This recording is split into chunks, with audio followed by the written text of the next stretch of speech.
Hello दोस्तों, कैसे हो आप सब लोग। आई होप आप सब लोग अच्छे होंगे। आज है 2 सितंबर 2024 और जो लोग मेरे चैनल पर नए हैं मैं उनको यह बता दूं कि अभी तक मुझे 12 मंथ्स हो चुके हैं इन्वेस्टमेंट करते हुए और मेरा गोल है म्यूचुअल फंड से फर्स्ट 1 करोड़ कमाने का। मैं इस चैनल पर अपने म्यूचुअल फंड पोर्टफोलियो के डेली अपडेट शेयर करता हूँ, तो चैनल को अभी तक आपने सब्सक्राइब नहीं किया है तो तुरंत सब्सक्राइब कर लें। तो चलिए आज देखते हैं मेरे पोर्टफोलियो में क्या रिटर्न है, कितना मैंने इन्वेस्टमेंट किया, कौन कौन से म्यूचुअल फंड्स हैं। तो जैसा कि आप लोग स्क्रीन पर देख सकते हैं ये सारे म्यूचुअल फंड्स हैं मेरे पोर्टफोलियो में। इनमें आपने रिक्वेस्ट किया था कितना मैंने इन्वेस्टमेंट किया, कितना मेरा रिटर्न वैल्यू। तो जैसा कि मैंने हाईलाइट किया है, जो नीचे वैल्यू दी गई है ब्लैक कलर में 5,34,124 रुपीज़, ये मैंने क्वांट स्मॉल कैप फंड में इन्वेस्टमेंट किए हैं। जो ग्रीन में वैल्यू आ रही है 6,24,355 रुपीज़, ये वैल्यू इसका टोटल अभी तक का जितना मतलब रिटर्न है प्लस जो इन्वेस्टेड वैल्यू है अभी मतलब 5,34,124 की वैल्यू हो गई है 6,24,355 रुपीज़। तो इस तरीके से आप सभी म्यूचुअल फंड्स का मेरे देख सकते हैं। नीचे सभी म्यूचुअल फंड्स में दिखा रहा हूँ, Kotak small cap, HDFC mid cap, quant mid cap, Nippon India, ये सारे म्यूचुअल फंड्स हैं जिनमें मैं इन्वेस्टमेंट करता हूँ। तो सभी की आप वैल्यू देख सकते हैं, सभी में रिटर्न कितना मिला है वो सारी चीज़ें देख सकते हैं इस तरीके से। उसके अलावा दोस्तों अब देखते हैं मैंने अभी तक टोटल कितना इन्वेस्टमेंट किया है और उसका क्या रिटर्न है। तो दोस्तों अभी तक मैंने 12,79,888 इन्वेस्टमेंट किए हैं, जिसकी आज की डेट में करंट वैल्यू है 15,46,113 रुपीज़। जो मेरा टोटल प्रॉफिट है अभी तक का 2,66,225 रुपीज़, 20.8% हुआ है। जो एक दिन में मेरे पोर्टफोलियो में चेंज आया है वो +7,762 रुपीज़ मेरे पोर्टफोलियो में चेंज आया है, जो कि 0.5% है। यहाँ पे मैं दोस्तों ये बता दूँ, ये पोर्टफोलियो मेरा अपडेट हुआ था सैटरडे को, तो सैटरडे वाला अपडेट का वीडियो भी मैंने नहीं बनाया था। वही अपडेट आप इसको समझ सकते हैं कि सैटरडे वाला अपडेट होके ये अभी मैं दिखा रहा हूँ आपको। इतना पोर्टफोलियो मेरा सैटरडे को अब गया था।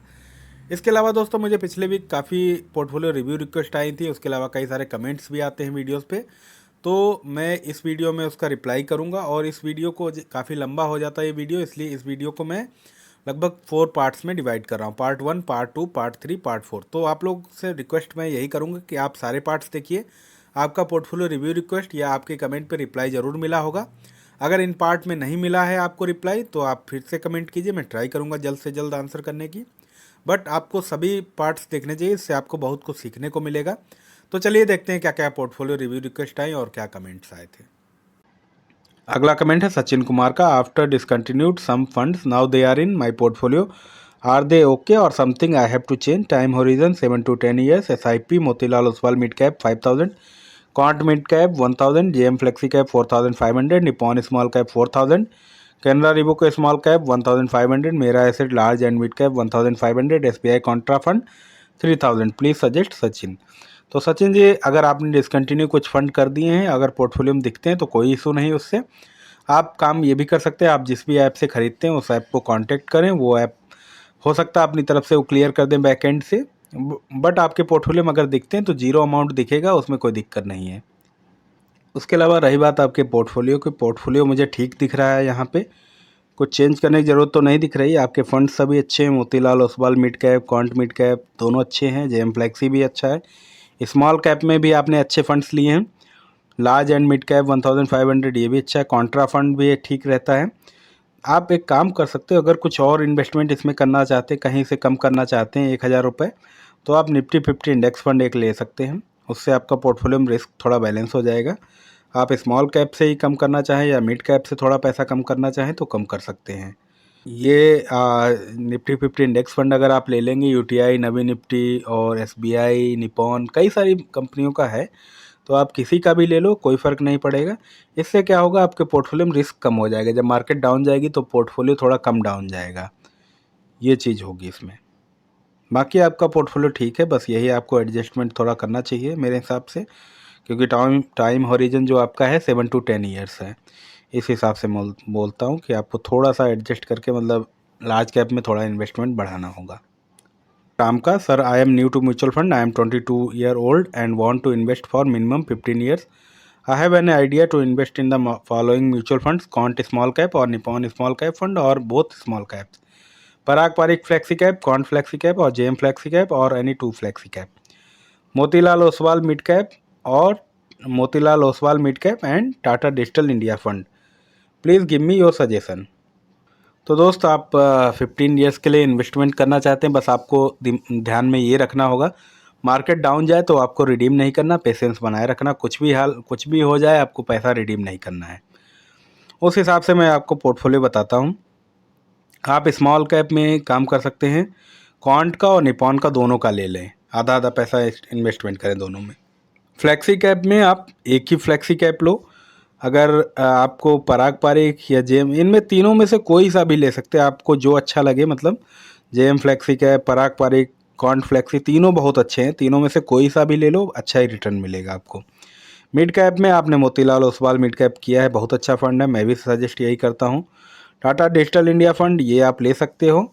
इसकी जगह पे आप एक काम और करना चाहो तो और कर सकते हैं, आप निफ्टी 50 इंडेक्स फंड ले सकते हो, क्योंकि आपका उससे पोर्टफोलियो थोड़ा बैलेंस हो जाएगा। निफ्टी 50 इंडेक्स फंड में नबी, यूटीआई, एसबीआई, निपॉन, कई सारी कंपनियों का है, मोतीलाल का।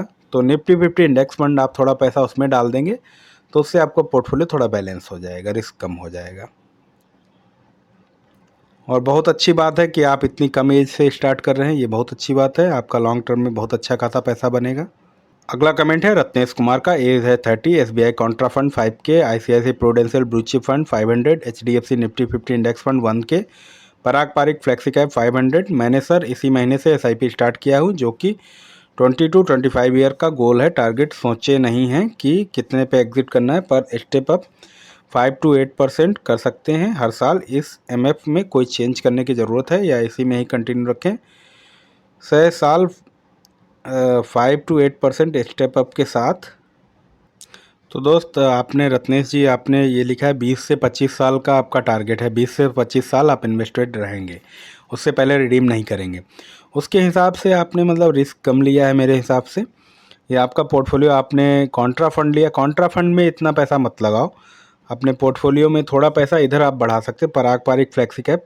कॉन्ट्रा फंड में आप सिर्फ 2,000 लगाओ, 3,000 रुपये आपके पास बचेंगे। 3,000 को आप क्या करो, 1,000 रुपये आप पराग पारिक फ्लेक्सी कैप में बढ़ा सकते हो उसमें से। अब आपके पास 2,000 रुपये और बचेंगे। 2,000 रुपये जो बचेंगे उसमें आप मोतीलाल ओसवाल मिड कैप लीजिए 1,000 का, उसके अलावा एक आप स्मॉल कैप लीजिए, क्वांट का स्मॉल कैप या निपॉन इंडिया स्मॉल कैप, इनमें से लीजिए एक एक हज़ार रुपये, इसी में किसी में इन्वेस्टमेंट कीजिए। दोनों फंड अच्छे हैं, मिड कैप में मोतीलाल ओसवाल मिड कैप और स्मॉल कैप में आपको निपॉन इंडिया या quant small cap. Nippon India small cap fund या क्वांट स्मॉल कैप में से एक फंड कोई भी ले लें, उसमें एक हज़ार रुपये इन्वेस्टमेंट कर दें। इससे क्या होगा, आपका लॉन्ग टर्म में बहुत अच्छा रिटर्न मिलेगा। कॉन्ट्रा फंड इसलिए इतने मतलब लंबे टाइम के लिए आप इन्वेस्टमेंट कर रहे हैं, उसमें आप कॉन्ट्रा फंड में इतना ज़्यादा पैसा डालेंगे तो वो मेरे हिसाब से ठीक नहीं है। आप इसी को कंटिन्यू कीजिए, ये ज़्यादा अच्छा रहेगा। जो मैंने अभी बताया, अपना व्यू रखा है, आप वो कर सकते हैं। अगला कमेंट है प्राउड ऑफ उड़ीसा का, मेरा पोर्टफोलियो है Kotak equity opportunity 25%, Nippon India multi cap 20%, Edelweiss mid cap 25%, Tata small cap 15%, Canara small cap 15%, lump sum in dips. ये लोकेशन में इन्वेस्टमेंट कर रहा हूँ, नेक्स्ट 2 साल में पोर्टफोलियो को 20 लाख तक कर दूंगा। उसके बाद पैसा होगा तो इन्वेस्टमेंट करूंगा, नहीं तो जो इन्वेस्टमेंट अमाउंट है उसको होल्ड करूंगा जब तक 1 करोड़ नहीं हो जाता। मेरा पोर्टफोलियो कैसा है, कितना रिटर्न एक्सपेक्ट करना सही रहेगा नेक्स्ट 12 साल में? My expectation is 15 to 18%। तो दोस्त मैं ये आपको यही बोलूँगा कि आप 15% एक्सपेक्ट करो यहाँ पे रिटर्न, मतलब 12 से 15 साल में, जो भी आप 12 साल के लिए करना चाहते हैं तो 15% एक्सपेक्ट कर सकते हैं इस पोर्टफोलियो से। और इसके अलावा आपका पोर्टफोलियो ठीक है, फंड अच्छे हैं आपके, बट आपने लार्ज कैप में इन्वेस्टमेंट नहीं किया। लार्ज कैप में आप थोड़ा इन्वेस्टमेंट करो, निफ्टी 50 इंडेक्स फंड या ब्लू चिप फंड खरीद लो। ब्लू चिप फंड में बहुत सारी कंपनियां हैं अच्छे अच्छे, जो वेल रेपुटेटेड, जैसे आपने जिन कंपनियों के ये फंड ऑलरेडी खरीद रखे हैं, इन्हीं एएमसी से आप ब्लू चिप फंड खरीद सकते हैं। उसके अलावा आप क्या कर सकते हो, यहाँ पे अगर आपको कुछ और चेंज करना है तो एक फ्लेक्सी कैप भी आप ले सकते हो। फ्लेक्सी कैप में Parag Parikh flexi cap, JM flexi cap, quant flexi cap, इन तीनों में से कोई सा भी आप ले सकते हो, उसमें इन्वेस्टमेंट कर सकते हो। निफ्टी 50 में इंडेक्स फंड में आप यूटीआई, नवी निफ्टी, निपॉन, एसबीआई, कई सारी कंपनियां हैं, किसी का भी ले सकते हो। तो इस तरीके से थोड़ा पैसा फ्लेक्सी कैप, इंडेक्स फंड या ब्लू चिप फंड में इन्वेस्टमेंट करो, फ्लेक्सी कैप में इन्वेस्टमेंट करो, इससे आपको रिटर्न अच्छा मिलेगा। तो इस हिसाब से आप इन्वेस्टमेंट करो भाई। अगला कमेंट है पैकर्स एंड मूवर्स का 10 to 12 years, Bandhan bank small cap, bank of India small cap, Canara Robeco small cap, Nippon India small cap, Motilal Oswal mid cap. तो दोस्त आपके फंड्स अच्छे हैं और यहाँ पे स्मॉल कैप में आपने ज़्यादातर सारे स्मॉल कैप ही लिख रखे हैं। पैसे आपने नहीं लिखे कितना इन्वेस्टमेंट करते हैं, तो 4 आपने स्मॉल कैप लिया, 1 मिड कैप लिया। ये आपका पोर्टफोलियो बैलेंस नहीं है, आपको यहाँ पे सभी कैप्स में लेना है। आपको लार्ज कैप में भी लेना, इंडेक्स फंड लेना, निफ्टी 50 इंडेक्स फंड या ब्लू चिप फंड भी लेना है, फ्लैक्सी कैप भी ले सकते हैं। मिड कैप आपने ऑलरेडी लिया है, अच्छा फंड है। स्मॉल कैप के आपके फंड अच्छे हैं, बट आपको यहाँ पे कुछ फंड क्लोज करने चाहिए और सभी कैटेगरी में डाइवर्सिफाइड अपना पोर्टफोलियो बनाना चाहिए मेरे हिसाब से। तो आपको इस पोर्टफोलियो में आप अमाउंट आपने लिखा नहीं, अमाउंट लिखते तो मैं अच्छे से बता पाता हूँ आप कहाँ पे कितना इन्वेस्टमेंट कर सकते हैं। फ्लैक्सी कैप में आप ले सकते हैं Parag Parikh flexi cap, JM flexi cap और कॉन्ट फ्लैक्सी कैप। ये तीनों बहुत अच्छे हैं, तीनों में से आप किसी का भी ले लो, अच्छा रिटर्न देंगे ये लॉन्ग टर्म में। रही है। तो दोस्तों मैं यहाँ पर एक बात बता दूँ, ये आपके पोर्टफोलियो रिव्यू रिक्वेस्ट या आपके पर मेरे सारे पर्सनल व्यूज़ हैं। आप कोई भी इन्वेस्टमेंट करने से पहले अपने म्यूचुअल फंड एडवाइजर से जरूर राय ले लें, उसके बाद ही इन्वेस्टमेंट करें। दोस्तों आप लोगों का इस चैनल पर बहुत सपोर्ट और प्यार मिल रहा है, ऐसे अपना सपोर्ट और प्यार बनाए रखिए इस चैनल पर। आज के लिए इतना ही, और इस वीडियो के कई पार्ट हैं, मतलब पार्ट 1, पार्ट 2, पार्ट 3, पार्ट 4, तो सभी पार्ट्स आप देखिए, वहाँ पे आपके कमेंट या पोर्टफोलियो रिव्यू पे रिप्लाई ज़रूर मिला होगा। तो आज के लिए इतना ही, thank you, bye bye, take care.